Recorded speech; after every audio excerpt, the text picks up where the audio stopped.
So last classes లో displacement currents గురించి discuss చేసుకున్నాం. ఈ క్లాస్ లో మాక్స్వెల్స్ ఈక్వేషన్స్ గురించి చూద్దాం. సో మాక్స్వెల్స్ ఈక్వేషన్స్ ఏ వేవ్స్ కి రాశారు? ఇంతకీ ఎలక్ట్రో మ్యాగ్నెటిక్ వేవ్స్ కి మాక్స్వెల్స్ ఈక్వేషన్స్ చెప్పాడు. అయితే ఆయన టూ ఫార్మ్స్ లో ఈక్వేషన్స్ ని డిస్కస్ చేశాడు. ఒకటి ఇంటిగ్రల్ ఫార్మ్స్, రెండోది డిఫరెన్షియల్ ఫార్మ్స్. ఇంటిగ్రల్ ఫార్మ్స్ లో ఇంటిగ్రేషన్ డిఫరెన్షియేషన్ అనేది నేను మీకు చెప్పక్కల్లా. సో సమ్మేషన్ మొత్తం హోల్ సర్ఫేస్ కి సమ్మేషన్ చెప్తే అది ఇంటిగ్రేషన్. అదే స్మాల్ పార్ట్స్ కింద తీసుకొని మనం క్యాలిక్యులేట్ చేయగలిగితే అది డిఫరెన్షియేషన్. సో ఇంటిగ్రల్ ఫార్మ్స్ లోని డిఫరెన్షియల్ ఫార్మ్స్ లోని మనకి మాక్స్వెల్స్ ఈక్వేషన్స్ ప్రొవైడ్ చేశాడు ఎలక్ట్రో మ్యాగ్నెటిక్ వేవ్స్ కి. అయితే దీనికోసం electric field, magnetic field, electric displacement, volume charge density, permittivity of the free space, ఈ వర్డ్స్ అన్ని మనకి వినపడతాయి. ఓకే, సో ఇవన్నీ యూజ్ చేసుకొని మనం ఈ ఈక్వేషన్స్ ని రాస్తాం. At the same time Stokes theorem కూడా యూజ్ చేసుకొని ఈక్వేషన్స్ ని రాయాలి. సో స్టోక్స్ థియరం ఆల్రెడీ మీ మ్యాథమెటిక్స్ లో నేర్చుకుంటారు. ఎక్కడైతే సర్ఫేస్ ఇంటిగ్రేషన్ ఉందో దాని వాల్యూమ్ ఇంటిగ్రేషన్ కింద చేంజ్ చేసుకోవచ్చు. ఎక్కడైతే వాల్యూమ్ ఇంటిగ్రేషన్ కనబడుతుందో దాని సర్ఫేస్ ఇంటిగ్రేషన్ కింద చేంజ్ చేసుకోవచ్చు. బై యూజింగ్ డైవర్జెంట్ లేదా కర్ల్ లేదా గ్రేడియంట్ అని చెప్తాం. ఏదైనా సరే పార్షియల్ డిఫరెన్షియేషన్ అని అర్థం. అంటే with respect to X axis, why axis, Z axis అని చెప్తారు అనమాట. సో యూజింగ్ స్టోక్స్ థియరం ఈ ఈక్వేషన్స్ ని వీటికి డెరివేషన్స్ ని కూడా ఫైండ్ అవుట్ చేసుకోవచ్చు. అంటే ఇంటిగ్రల్ ఫార్మ్స్ లో తీసుకున్నవి డిఫరెన్షియల్ ఫార్మ్స్ లో ప్రూవ్ చేయడం, లేదా డిఫరెన్షియల్ ఫార్మ్ లో తీసుకున్నవి ఇంటిగ్రల్ ఫార్మ్ లో ప్రూవ్ చేయడమే Maxwell's equations. So Maxwell's equations in integral forms, differential forms అని 5 మార్క్స్ క్వశ్చన్ అడిగినప్పుడు, అంటే షార్ట్ ఆన్సర్ క్వశ్చన్ అడిగినప్పుడు మీరు ఈ రకంగా ఆన్సర్ అనేది రాయాలి. సో ఫస్ట్ ఇక్కడ మీరు ఈక్వేషన్స్ ని రిప్రజెంట్ చేయాలి. ఫస్ట్ స్టార్టింగ్ లోనే మీరు ఈక్వేషన్స్ ని రిప్రజెంట్ చేయాలి. So already equations pre defined కాబట్టి ఉన్న ఎలాగ థీరమ్స్ ప్రూఫ్ లాగే మీరు నేర్చుకొని, అంటే ఈ పర్టికులర్ ఈక్వేషన్ కి వాల్యూ, పర్టికులర్ ఈక్వేషన్ కి వాల్యూ అని మీరు గుర్తుపెట్టుకొని మెమరైజ్ చేసుకొని వెళ్ళి అక్కడ క్లారిటీగా రాయాలి. So integration forms, differential forms ఒకసారి డిస్కస్ చేద్దాం ఎలక్ట్రోమాగ్నెటిక్ వేవ్స్ కి. సో ఫస్ట్ ఈక్వేషన్ ఇంటిగ్రేషన్ లో, సో సర్ఫేస్ ఇంటిగ్రేషన్, ఇదంతా మనం సర్ఫేస్ ఇంటిగ్రేషన్ మీద చూస్తున్నాం. సో సర్ఫేస్ ఇంటిగ్రేషన్ ని మనం యూజింగ్ స్టోక్స్ థియరం దాన్ని సర్ఫేస్ ఇంటిగ్రేషన్ కింద, వాల్యూమ్ ఇంటిగ్రేషన్ కింద చేంజ్ చేసుకోవచ్చు. అంటే ఒక టైప్ ఆఫ్ ఇంటిగ్రేషన్ అనేది ఇంకో టైప్ ఆఫ్ ఇంటిగ్రేషన్ కి వెళ్తుంది. లైన్ ఇంటిగ్రేషన్ లో ఉంది సర్ఫేస్ ఇంటిగ్రేషన్, సర్ఫేస్ ఇంటిగ్రేషన్ లో ఉంది వాల్యూమ్ ఇంటిగ్రేషన్ లోకి మార్చుకోవాలి అని అంటే by using Stokes theorem it is possible. Okay, so first equation చూద్దాం. సో ఫస్ట్ ఈక్వేషన్ ఏంటి? Surface integration E dot ds. ఇక్కడ E అంటే మనకి ఎలక్ట్రిక్ ఫీల్డ్ అని అర్థం. సో ఇక్కడ E మనకి ఎలక్ట్రిక్ ఫీల్డ్. సో E ఇక్కడ మనకి ఎలక్ట్రిక్ ఫీల్డ్, Q అనేది చార్జ్, ఎప్సిలాన్ అంటే permittivity of the free space. So epsilon అంటే permittivity of the free space. So epsilon naught అంటే permittivity of the free space. B అంటే మనకి ఇక్కడ మ్యాగ్నెటిక్ ఫీల్డ్. సో B అంటే మనకి ఇక్కడ magnetic field. So second case వచ్చేసి surface integration B dot ds will be equal to 0. అది second case. So third case వచ్చేసి surface integration E dot dl will be equal to, అంటే ఇది line integration. So that will be equal to minus d∅/dt. ఇక్కడ 5b అని ఎందుకు పెట్టామంటే దీనికి magnetic flux అన్నమాట. సో 5b అని రిప్రజెంటేషన్ ఎందుకు పెట్టామంటే because it is represents magnetic flux. Okay, so fourth equation observe చేసినట్టయితే surface integration B dot dl will be equal to mu naught అంటే permeability of the free space. mu naught is nothing but permittivity కాదు, permeability of free space. So పర్మిటివిటీకి పర్మియబిలిటీకి difference ఏంటంటే permittivity మనం electric field calculation తీసుకుంటాం, permeability మనం magnetic field calculation లో తీసుకుంటాం. So mu naught is nothing but permeability of the free space. J is nothing but current density, last లో నేర్చుకుంటాం. సో ఎప్సిలాన్ నాట్ అంటే permittivity of the free space into dou E by dou t. E is nothing but electric field. Dou E by dou t ఎందుకు పెట్టాం? Electric field with respect to time change అవుతూ ఉంటుంది. Okay, rate of change of electric field అంటే electric field changes with respect to time period. Okay, ఇదంతా మనకి integral forms గురించి. Next differential forms కి 4 equations ఉన్నాయి. అందులో first equation divergent E is equal to rho by epsilon naught. Rho is nothing but charge density, volume charge density.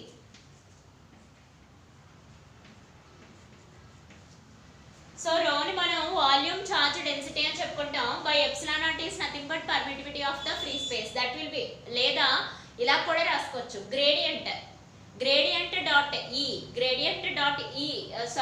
dot d is equal to rho. Okay, d is nothing but electric displacement.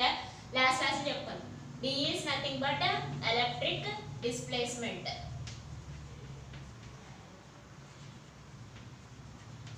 So అక్కడ d అనేది ఏంటి మనకి electric displacement అని చెప్తారు. Next divergent dot b will be equal to 0 అని చెప్తారు. Next differential form లో gradient dot b will be equal to 0.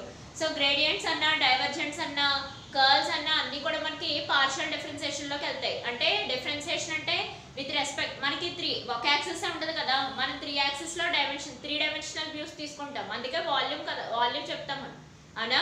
అంటే ఒక పర్టికులర్ సర్ఫేస్ కి మనం వాల్యూమ్ చెప్పినట్టయితే, అంటే లెంత్ బ్రెడ్త్ హైట్ ఈ మూడు చూసినట్టయితే 3 డైమెన్షనల్ వ్యూలో చూసినట్టు అర్థం ఆ ఆబ్జెక్ట్ ని. అందుకోసం with respect to X axis, why axis, Z axis differentiation కనుక చేయగలిగినట్టయితే, అంటే యాక్సిస్లతో తగ్గట్టు మనం డిఫరెన్సియేషన్ కనుక చేయగలిగినట్టయితే దానికోసం మనం డైవర్జెంట్ లేదా గ్రేడియంట్ లేదా కర్ల్ ని యూజ్ చేసుకోవచ్చు పార్షియల్ డిఫరెన్సియేషన్ కోసం. అంటే doe by do x, doe by do y, doe by do z చేయడం కోసం. ఎలక్ట్రిక్ ఫీల్డ్ అయితే ఎలక్ట్రిక్ ఫీల్డ్, మ్యాగ్నెటిక్ ఫీల్డ్ అయితే magnetic field.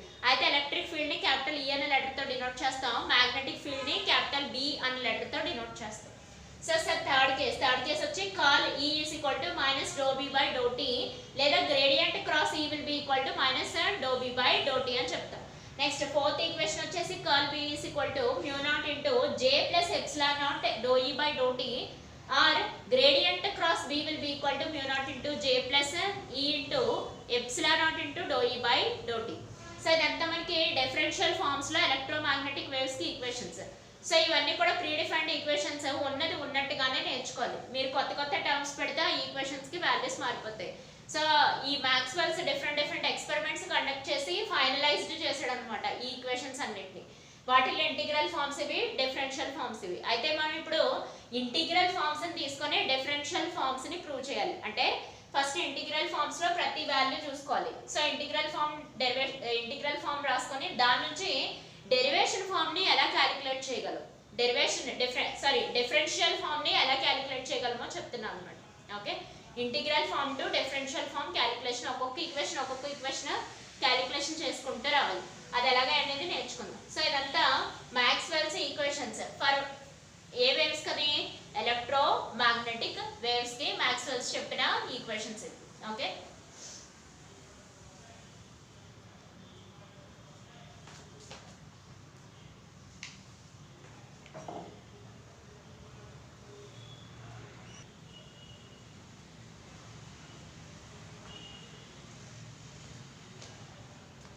So Maxwell's equations లో ఇంటిగ్రల్ ఈక్వేషన్స్ తీసుకొని డిఫరెన్షియల్ ఈక్వేషన్స్ కింద ప్రూవ్ చేద్దాం, డెరివేషన్ చేస్తాం అన్నమాట.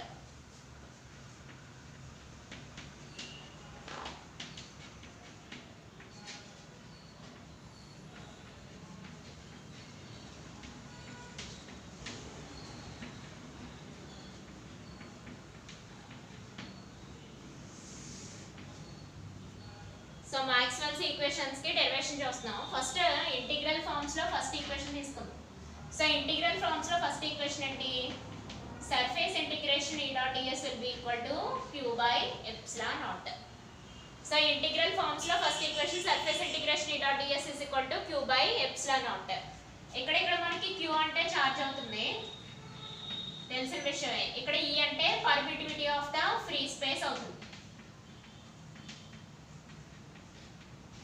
సో ఇది permittivity of the free space అవుతుంది. So permittivity of the free space ఇది తెలిసిన విషయం. ఇది అంటే ఏంటి మనకి ఎలక్ట్రిక్ ఫీల్డ్. సో ఈ సర్ఫేస్ ఇంటిగ్రేషన్ వాల్యూస్ ని డిఫరెన్షియల్ ఫార్మ్స్ లో చెప్పాలి. ఇంటిగ్రల్ ఫార్మ్స్ లో తీసుకున్నాను నేను, డిఫరెన్షియల్ ఫార్మ్స్ లో డెరైవ్ చేసి చూపించాలి. సో దానికోసం యూజింగ్ స్టోక్స్ థియరం యూజ్ చేసి చేస్తాం. సో చూడండి first step. So surface integration E dot ds that will be equal to q by epsilon naught లో q ని ఇలా రాసుకోవచ్చు. q can be written as q is equal to volume integration rho into dv. Rho is nothing but rho ఇది, okay, rho is nothing but volume charge density. Charge density. So రో అని pronunciation చేస్తారు. So దాని అర్థం ఏంటంటే volume charge density, అంటే particular వాల్యూమ్లో ఎన్ని చార్జెస్ అక్యూములేట్ చేయగలరు. ఓకేనా, అంటే ఫర్ ఎగ్జాంపుల్ ఒక క్యూబ్ తీసుకున్నాం, ఏదో ఒక క్యూబ్ తీసుకున్నాం, ఆ క్యూబ్లో ఎలక్ట్రోమాగ్నెటిక్ వేవ్స్ ఫ్లో అవుతున్నాయి. వాటిల్లో చార్జెస్ ఫ్లో అవుతాయి కదా, ఎలక్ట్రోమాగ్నెటిక్ వేవ్స్ ఫ్లో అవుతాయి.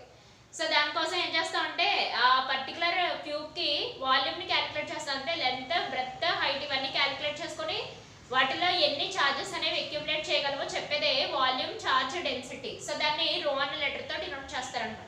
సో కాకపోతే వాల్యూమ్ ఇంటిగ్రేషన్ తీసుకుంటాం అంటే పర్టికులర్ వాల్యూమ్లో చెప్తున్నాం కదా, ఏరియాలో కూడా కాదు, లెంత్లో కూడా కాదు, లెంత్ కాదు, మొత్తం కంప్లీట్ ఏరియాలో కాదు, కంప్లీట్ వాల్యూమ్లో చెప్తున్నాం అనమాట. అంటే లెంత్, బ్రెడ్త్, హైట్ ఇవన్నీ కన్సిడరేషన్లోకి తీసుకోవాలి. ఓకే, సో ఇక్కడ చార్జ్ని ఏ రకంగా రాసుకున్నాం, వాల్యూమ్ ఇంటిగ్రేషన్ రో ఇంటూ డివి కింద రాసుకున్నాం. సో అదే విషయం ఇక్కడ సబ్స్టిట్యూట్ చేసుకోవాలి. అదే విషయం ఈ విషయంలో క్యూలో సబ్స్టిట్యూట్ చేసుకున్నట్టయితే surface integration E dot ds will be equal to Q ప్లస్లో volume integration rho into dv by epsilon not.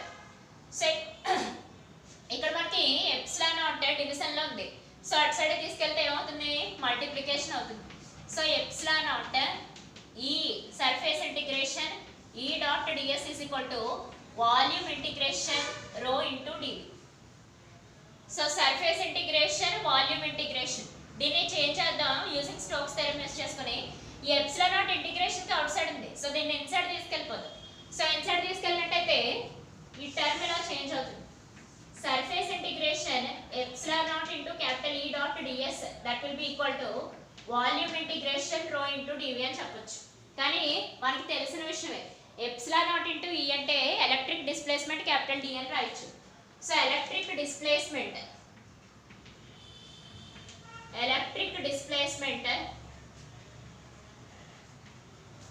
capital D is equal to epsilon naught into capital E. So ఇక్కడ epsilon naught into capital E place లో D place చేద్దాం. Surface integration D dot ds is equal to volume integration rho into dv అని చెప్తాం. ఓకేనా, ఇప్పుడు ఏం చేద్దాం అంటే ఇక్కడ సర్ఫేస్ ఇంటిగ్రేషన్ ఉంది, ఇక్కడ వాల్యూమ్ ఇంటిగ్రేషన్ ఉంది, మ్యాచ్ అవ్వట్లేదు. అందుకని స్టోక్స్ థియరం ని యూజ్ చేసుకొని ఇంటిగ్రేషన్ చేంజ్ చేసేద్దాం. Using Stokes theorem, so Stokes theorem ని యూజ్ చేసుకొని ఇంటిగ్రేషన్ చేంజ్ చేస్తున్నాను. ఎలాగా, వాల్యూమ్ ఇంటిగ్రేషన్ గ్రేడియంట్ వెక్టర్ అన్నమాట, గ్రేడియంట్ డాట్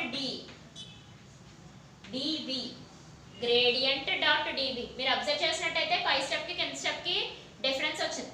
సో గ్రేడియంట్ ని యూజ్ చేసి మనం సర్ఫేస్ ఇంటిగ్రేషన్ ని ఏ రకంగా మార్చేసాం, వాల్యూమ్ ఇంటిగ్రేషన్ కింద మార్చేసుకుంటాం.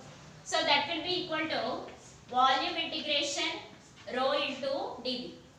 So it side volume integration అంటే ఈక్వల్ టు క్యాపిటల్ ఇటు both sides LHS side RHS side రెండు సిమిలర్ కాబట్టి ఆ ఈక్వేషన్ ని అంటే ఈక్వేషన్ 1 ఇలా కూడా రాసుకోవచ్చు. సో ఈక్వేషన్ ఇలా చేంజ్ అయిపోతుంది అనమాట. సో ఆ ఈక్వేషన్ ఎలా చేంజ్ అవుతుందో ఒకసారి అబ్జర్వ్ చేద్దాం.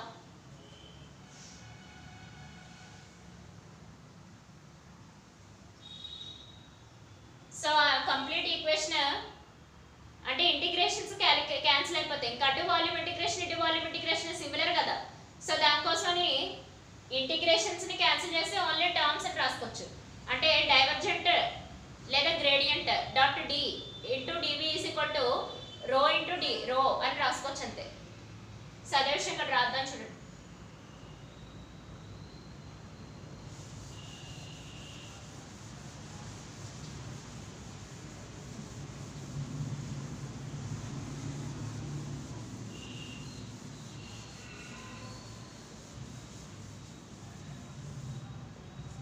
సో ఈక్వేషన్స్ ని ఇలా మోడిఫై చేస్తున్నాను. Gradient dot d is equal to రో అని రాసుకోవచ్చు. ఇంకా ఇంటిగ్రేషన్ వాల్యూస్ అన్ని క్యాన్సిల్ అయిపోతాయి ఎందుకంటే అటు వాల్యూమ్ ఇంటిగ్రేషన్ ఇటు వాల్యూమ్ ఇంటిగ్రేషన్ కావు. సో దీన్ని ఇలా కాకుండా ఇలా కూడా రాసుకోవచ్చు బై యూజింగ్ ఎలక్ట్రిక్ ఫీల్డ్. అంటే గ్రేడియంట్ లేదా divergent dot e will be equal to rho by epsilon not. ఎందుకని d ప్లేస్ లో మనం ఏమని రాసుకోవచ్చు, since d is equal to epsilon naught into capital E కాబట్టి. Since d is equal to epsilon naught into capital E అనే విషయం మనకి first లో గాస్ లా అని తెలుస్తుంది. Differential form of Gauss law రాసినప్పుడే చెప్తాం d will be equal to epsilon naught into E అనే విషయం ఫస్ట్ చాప్టర్ లో first unit first chapter. So దాన్ని బేస్ చేసుకొని gradient dot E will be equal to rho by epsilon naught అని రాయొచ్చు. లేదనుకుంటే divergent dot E is equal to rho by epsilon naught అని రాయొచ్చు. సో ఇది ఫస్ట్ ఫార్మ్. సో ఇది second form. ఏది రాసినా ఒకటే. సో హెన్స్ ప్రూవ్డ్ అన్నమాట. అంటే ప్రూవ్ అయిపోయింది. ఇంటిగ్రల్ ఫార్మ్స్ ని తీసుకొని డిఫరెన్షియల్ ఫార్మ్స్ కింద క్యాలిక్యులేషన్ చేస్తాం. సో దీన్ని ఇంకా మోడిఫై చేసి రాసుకోవాలంటే ఇలా రాసుకోవచ్చు. అలాగా do E x by do x plus do E y by do y plus do E z by do z that will be equal to rho by epsilon naught అని కూడా రాసుకోవచ్చు. So నేను tick mark పెట్టిన విధంగా కూడా equation ని modify చేసుకోవచ్చు. అంటే పార్షియల్ డిఫరెన్షియేషన్ చేసాం. గ్రేడియంట్ లేదా డైవర్జెంట్. సో ఎలా రాసుకున్నా సరే మనకి పార్షియల్ డిఫరెన్షియేషన్ అని అర్థం. అంటే x యాక్సిస్ లో ఎలక్ట్రిక్ ఫీల్డ్, y యాక్సిస్ లో z యాక్సిస్ లో ఉన్న electric fields that will be equal to rho by epsilon naught, where rho will be equal to volume charge density, epsilon naught is nothing but permittivity of the free space. Okay, so ఇప్పుడు మనం ఏం చేసాం, integration form ని తీసుకొని differential forms కింద calculation చేసాం. ఇదంతా first equation. ఇంకా ఈ టైప్ ఈక్వేషన్స్ 3 ఉన్నాయి. ఆ 3 ని కూడా క్యాలిక్యులేట్ చేసుకోవాలి. ఓకే, క్యాలిక్యులేట్ చేయాలి.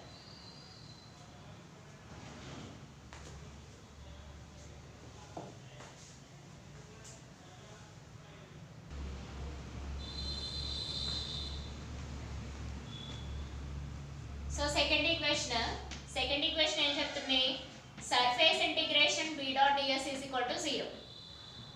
ఇది ఇంతకీ ఏ ఈక్వేషన్? గాస్ లానే ఫర్ మ్యాగ్నెటిజం.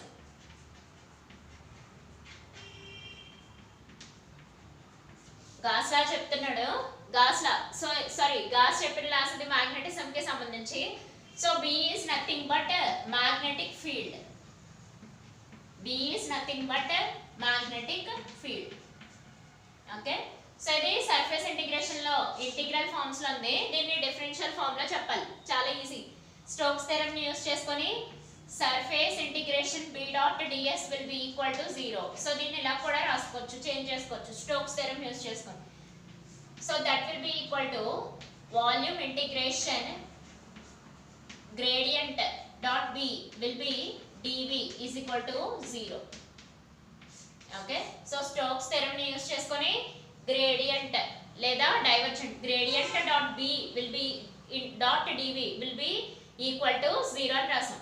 సో ఇది ఇంటిగ్రల్ ఫార్మ్ ని ఈక్వల్ టు 0 చేసినప్పుడు ఇక దీన్ని ఇలా కూడా రాసుకోవచ్చు. ఇది గ్రేడియంట్ అంటారు, మీకు తెలిసిన విషయమే కదా. Gradient dot b will be equal to 0. So దీన్ని ఎలా రాసుకోవచ్చు, ఫస్ట్ ఫామ్ ఇది. లేదనుకుంటే second form divergent dot b will be equal to 0. ఇది second form. So with respect to axis చెప్పంటే సేమ్ మళ్ళీ doe bx by do x, do by by doe y, do bz by do z is equal to 0. So ఈ type లో కూడా మనం చెప్పొచ్చు. Okay, కానీ ప్రతిసారి స్టోక్స్ థియరం యూస్ చేసుకొని రాయాల్సిన అవసరం లేదు. మీ పేపర్ కరెక్షన్ చేసేవాళ్ళకి స్టోక్స్ థియరం అనే విషయం తెలుసు, కానీ మీరు రాయాలనుకుంటే రాయొచ్చు స్టోక్స్ థియరం అనే విషయం. So using Stokes theorem surface integration volume ఇంటిగ్రేషన్ కింద చేంజ్ చేసాం. సో అది ఆల్రెడీ ఎలాగా RHS సైడ్ ఈక్వల్ టు 0 కి ఈక్వల్ గా ఉంది కాబట్టి సో ఇంకా ఇంటిగ్రేషన్ తీసుకోకుండా డైరెక్ట్ గా టర్మ్ తీసుకున్నా అంటే gradient dot b will be equal to 0 అది ఫస్ట్ ఫామ్. లేదనుకుంటే divergent dot b will be equal to 0 అది సెకండ్ ఫామ్. లేదంటే విత్ రెస్పెక్ట్ టు యాక్సిస్ రాసుకున్నట్టయితే do bx by do by, do bx by do x, do by by do z, do y, do bz by do z equal to 0 అని కూడా రాసుకోవచ్చు. So next third equation ని prove చేయాలి. అంటే integral forms లో తీసుకున్నవి differential form లో convert చేయాలి. So third equation fourth equation కూడా కన్వర్ట్ చేసుకోవాలి.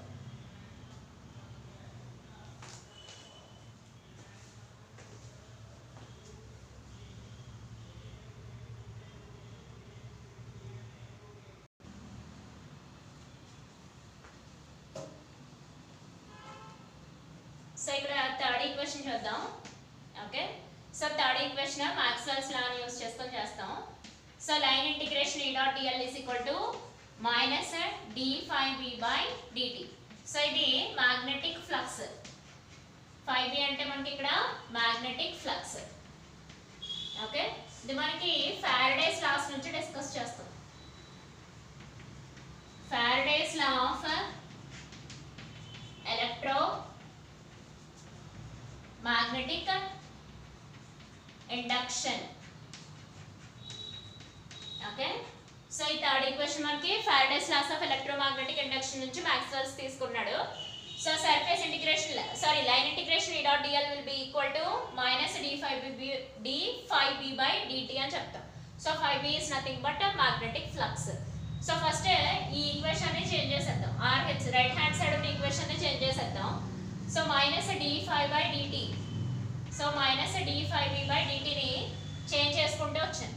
సో ఎలా చేంజ్ చేద్దాం అంటే చూడండి.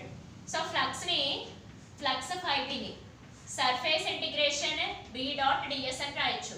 Wear B is nothing but magnetic field అనే విషయం మీకు తెలిసిందే. సో అదే విషయం ఇక్కడ సబ్స్టిట్యూట్ చేస్తే మైనస్ ∂t అంటే ఇది మనకి పార్షియల్ డిఫరెన్షియేషన్ కింద కన్వర్ట్ అవుతుంది. Surface integration B dot ds అవుతుంది. Surface integration B dot ds 5b place లో అవన్నీ ప్లేస్ చేసినట్టయితే surface integration B dot ds ని ప్లేస్ చేసినట్టయితే సో ఈ ∂t ఇంటిగ్రేషన్ ఇన్సైడ్ కి వెళ్ళిపోయినట్టయితే ఇంటిగ్రేషన్ ఇన్సైడ్ రాస్తాం. సో అప్పుడు ఆ ఇంటిగ్రేషన్ వాల్యూ ఇలా చేంజ్ అవుతుంది. ఎలా మైనస్ ∂b/∂t ఇంటూ ds కింద చేంజ్ చేసుకుంటాం. సో ఓకే, సో ఇక్కడ మనకి రైట్ హ్యాండ్ సైడ్ ఉన్న ఈక్వేషన్ ఇలా చేంజ్ అయిపోయింది.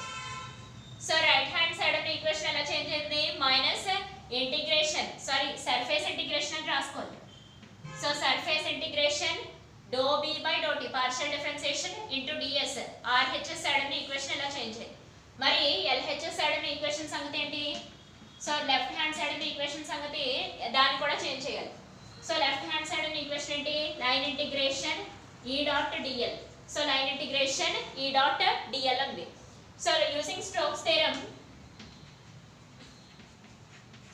స్టోక్స్ థియరమ్ ని యూజ్ చేసుకోండి.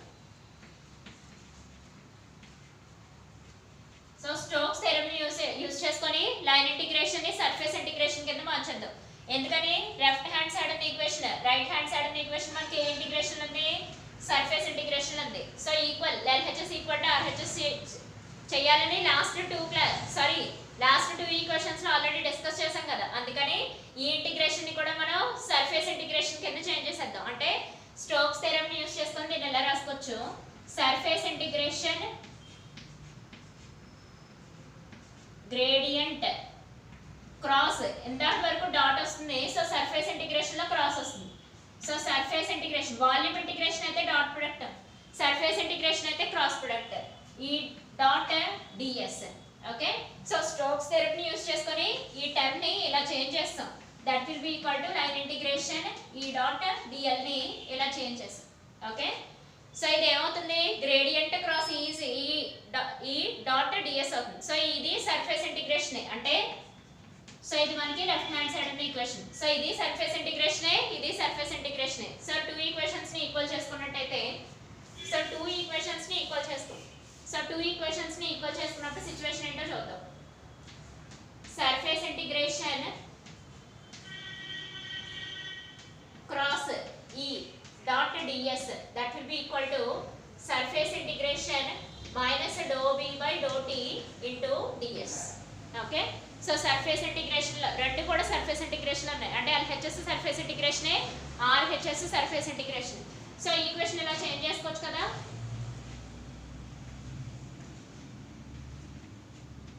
Cross E that will be equal to minus ∂b/∂t కింద చేంజ్ చేసుకోవచ్చు.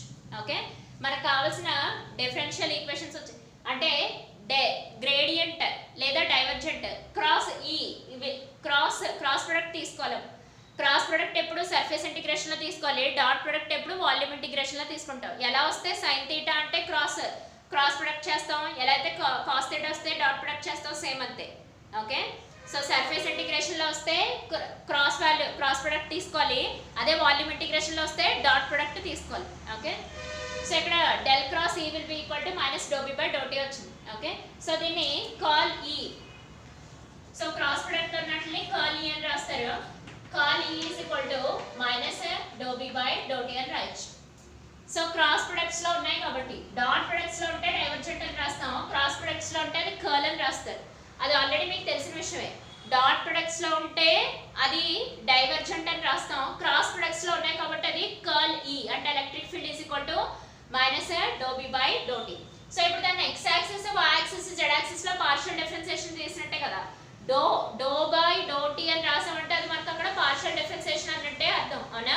సో దాని x axis why axis Z axis లో రిప్రజెంటేషన్ ఎలా ఉంటుందో కూడా చూద్దాం. ఓకే, సో ఇక్కడ ఈ కేసులో ఏంటంటే రెండు ఈక్వేషన్లని మార్చాలి. లైన్ ఇంటిగ్రేషన్ ని సర్ఫేస్ ఇంటిగ్రేషన్ కింద తేవాలి. ఈ డిఫరెన్షియేషన్ ని కంప్లీట్ డిఫరెన్షియేషన్ ని పార్షియల్ డిఫరెన్షియేషన్ కింద కన్వర్ట్ చేసుకోవాలి బై యూజింగ్ సర్ఫేస్ ఇంటిగ్రేషన్. ఇక్కడ వచ్చేసి by using Stokes theorem convert చేయాలి, అంతే డిఫరెన్స్. ఓకే, సో అప్పుడు ఆ ఈక్వేషన్ ఎలా చేంజ్ చేయాలో చూద్దాం with respect x axis why axis Z axis.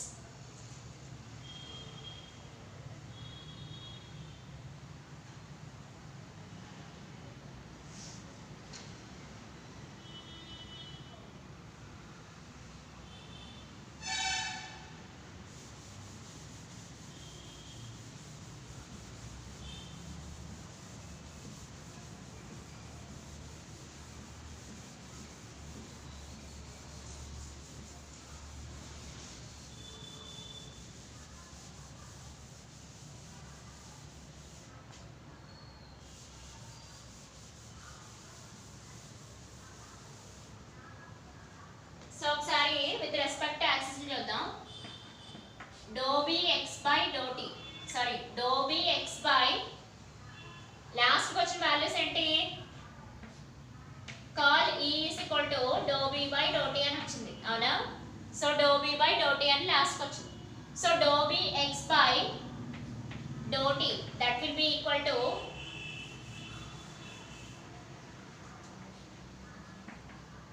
X representation కదా. So electric field magnetic field రెండు పర్పెండిక్యులర్ గా ఉంటాయి. అంటే ఎక్స్ యాక్సిస్ వదిలేసి రిమైనింగ్ జెడ్ యాక్సిస్ రాసుకోవాలి. Doe E by do z minus do E by do y రాసుకోవాలి. Okay, ఆ లెక్కను చూసుకుంటే ఇక్కడ ఎక్స్ యాక్సిస్ ఉన్నట్టయితే ఇది జెడ్ యాక్సిస్ వై యాక్సిస్ లో ఎలక్ట్రిక్ ఫీల్డ్ రిప్రజెంటేషన్ ఆ రెండింటికి మైనస్ దీనికి ఈక్వల్ అవుతుంది అనమాట.